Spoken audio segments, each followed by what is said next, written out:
ನಮಸ್ತೆ ವಿದ್ಯಾರ್ಥಿಗಳೇ, ದಿನಕ್ಕೊಂದು ಸರಣಿ ಪ್ರಶ್ನೆ ತರಗತಿಗಳಿಗೆ ಸ್ವಾಗತ. ಇವತ್ತಿನ ಪ್ರಶ್ನೆ ನಾವೇನು ತೆಗೆದುಕೊಂಡಿದ್ದೇವೆ, ಒಂದು ಸಮಾಂತರ ಶ್ರೇಣಿಯಲ್ಲಿರುವ ಮೊದಲ 3 ಪದಗಳ ಮೊತ್ತವು 24. ಒಂದು ಸಮಾಂತರ ಶ್ರೇಣಿಯಲ್ಲಿ ಮೊದಲನೆಯದಾಗಿ 3 ಪದಗಳು ಅಂತ ಹೇಳಿ ಕೊಟ್ಟಿದ್ದಾರೆ, ಅವುಗಳ ಮೊತ್ತವು 24. ಮೊದಲನೆಯದಾಗಿ ನಾವು ಸಮಾಂತರ ಶ್ರೇಣಿಯಲ್ಲಿನ 3 ಪದಗಳನ್ನ ಬರೆದುಕೊಳ್ಳೋಣ. ಸಮಾಂತರ ಶ್ರೇಣಿಯ 3 ಪದಗಳು. 3 ಪದಗಳನ್ನು ನಾವು ಇಂದಿನ ಲೆಕ್ಕದಲ್ಲಿ ಮಾಡಿದ್ದೇವೆ. ಯಾವ ರೀತಿಯಾಗಿ 3 ಪದಗಳನ್ನು ಬರೆದುಕೊಂಡಿದ್ದೇವೆ, a ಮೈನಸ್ ಡಿ, a ಮತ್ತು a ಪ್ಲಸ್ ಡಿ ಆಗಿರಲಿ. ನಂತರ ಇಲ್ಲಿ ಪ್ರಶ್ನೆಯಲ್ಲಿ 3 ಪದಗಳ ಮೊತ್ತವು 24 ಅಂತ ಹೇಳಿ ಮೆನ್ಷನ್ ಮಾಡಿದ್ದಾರೆ. ನಾವು ಮೊತ್ತ ಅಂದ ತಕ್ಷಣ ಸಂಕಲನ ಚಿಹ್ನೆಯನ್ನ ಬಳಸ್ತೇವೆ. 3 ಪದಗಳ ಮೊತ್ತ a plus d is equal to 24. ಇದು ಮೊದಲನೆಯ ಸಮೀಕರಣ ಆಗಿರುತ್ತದೆ. ಇಲ್ಲಿ ನಾವು ಇದನ್ನ ಸರಳೀಕರಣ ಮಾಡ್ತಾ ಹೋಗೋಣ. ಇಲ್ಲಿ ಮೊದಲನೆಯದಾಗಿ ಮೈನಸ್ ಡಿ ಮತ್ತು ಪ್ಲಸ್ ಡಿ 2 ಕ್ಯಾನ್ಸಲ್ ಆಗುತ್ತೆ, ಉಳಿಯುವುದು 3 ಎಗಳು ಮಾತ್ರ. ಆದ್ದರಿಂದ 3a ಇಸ್ ಈಕ್ವಲ್ ಟು 24 ಆಗುತ್ತದೆ. ನಂತರ ಗುಣಾಕಾರ ಎ ಅನ್ನು ನಾವು ಎಡಬದಿಯಿಂದ ಬಲಬದಿಗೆ ತೆಗೆದುಕೊಂಡು ಬಂದಾಗ ಅದು ಭಾಗಾಕಾರ ಆಗುತ್ತದೆ. ನಮಗೆಲ್ಲ ಗೊತ್ತು 8 3. ಇಲ್ಲಿ 3 ಹಾಕೊಳ್ಳೋಣ, 3 8 24. ನಮಗೆ ಉತ್ತರ ಎಷ್ಟು ಬರುತ್ತೆ, ಎ ಬೆಲೆ 8 ಅಂತ ಹೇಳಿ ಸಿಗುತ್ತದೆ.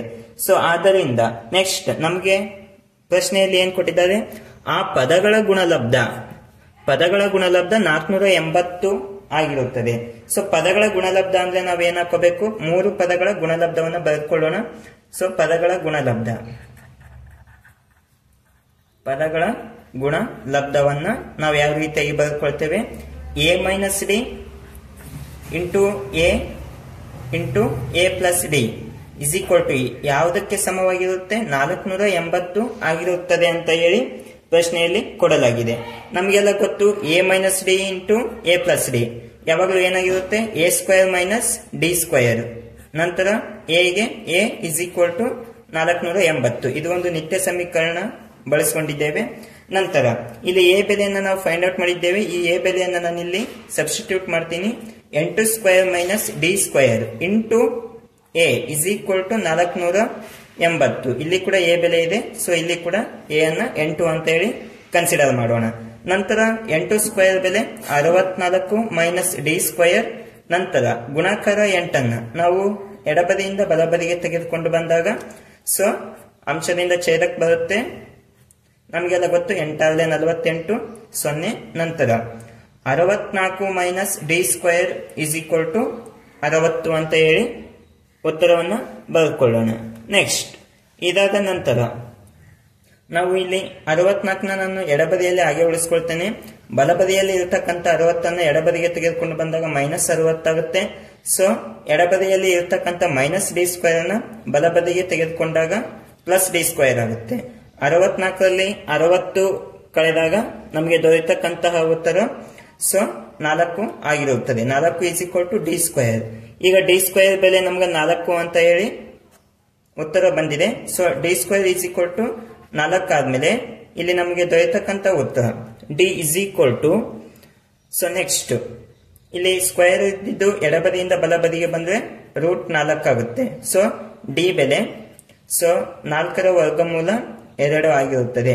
ಆದ್ದರಿಂದ ಡಿ ಬೆಲೆ ನಮಗೆ 2 ಅಂತ ಹೇಳಿ ಕನ್ಸಿಡರ್ ಮಾಡ್ತೇವೆ. ಈಗ ನಾವು ಎ ಬೆಲೆ ಮತ್ತೆ ಡಿ ಬೆಲೆಯನ್ನ ಫೈಂಡ್ ಔಟ್ ಮಾಡಿದ್ದೀವಿ.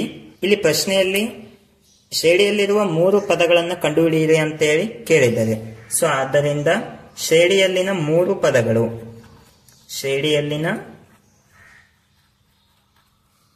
ಪದಗಳು, ಇಲ್ಲಿ ಮೊದಲನೆಯದಾಗಿ ಬರೆದುಕೊಂಡಿದ್ದೀವಲ್ಲ, a ಮೈನಸ್ ಡಿ, ಎ ಮತ್ತ ಎ ಪ್ಲಸ್ ಡಿ.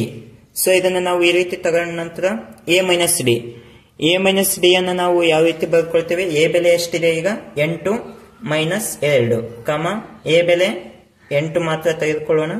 ಎ ಬೆಲೆ 8 ಪ್ಲಸ್ 2 ಆಗುತ್ತೆ. 8ರಲ್ಲಿ 2 ಹೋದ್ರೆ 6 ಉಳಿಯುತ್ತೆ. ನಂತರ 8 ಪ್ಲಸ್ 2 10. ಈ 3 ಪದಗಳು ಈ ಸಮಾಂತರ ಶ್ರೇಣಿಯ ಮೊದಲ 3 ಪದಗಳಾಗಿರುತ್ತವೆ. ಧನ್ಯವಾದಗಳು.